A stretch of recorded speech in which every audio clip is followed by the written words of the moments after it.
beauté et son gardien, c'est toute l'énergie, on va dire, de la femme là, qui a les yeux fermés, les bras ouverts.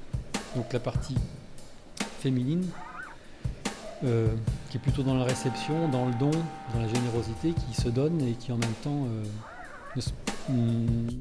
ferme les yeux. C'est-à-dire que c'est plutôt quelque chose de désintéressé, cette énergie féminine. Et derrière, elle a son énergie masculine qui la protège. Donc c'est un petit peu ce que j'essaye déjà de retrouver en moi, cette part, on va dire, masculin, féminin ou yin-yang en unité et en harmonie. Et que les deux ensemble, avec cette alchimie-là, je pense qu'on arrive à être dans le nouveau, dans sa vie et apporter des œuvres nouvelles dans le monde. Voilà. Alors je suis sculpteur depuis 1995 et peintre depuis 2010.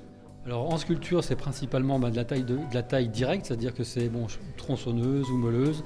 Après, c'est taille directe au ciseau, massette, parce que c'est un contact beaucoup plus direct avec la matière.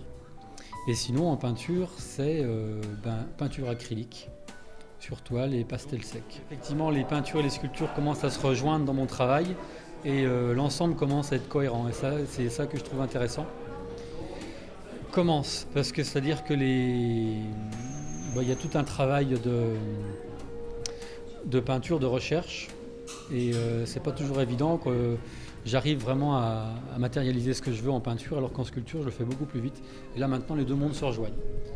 Pour moi, l'art, c'est quand même quelque chose qui permet d'aller chercher en soi déjà un peu le nouveau, le petit pas évolutif qui nous donne envie de nous lever le matin. Et qu'est-ce que je donne dans la journée qui commence, comment je l'exprime, comment je le donne. Et déjà, quand moi je suis on va dire un peu content de ce que j'ai pu trouver en moi, comment je vais le donner à l'autre, et est-ce que mon travail va inspirer l'autre.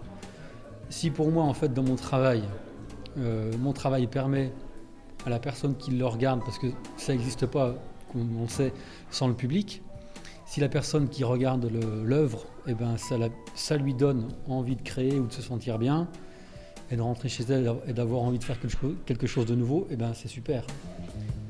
Donc la sculpture, en fait, en noyer, donc le couple, ça s'appelle Le Centre, et cette sculpture, elle a gagné le prix du Carrousel du Louvre en 2010, et qui est donc en lien avec la Fondation Taylor. Et c'est pour moi, qui est quand même largement autodidacte et qui n'a pas fait d'école d'art, c'était un petit peu la reconnaissance et on va dire le petit diplôme. Et ça me fait très très plaisir, parce que ça a été quelque part quand même reconnu, on va dire, par le milieu de l'art. Et puis pour moi aussi, ça valide un petit peu mon travail depuis une vingtaine d'années. Donc voilà.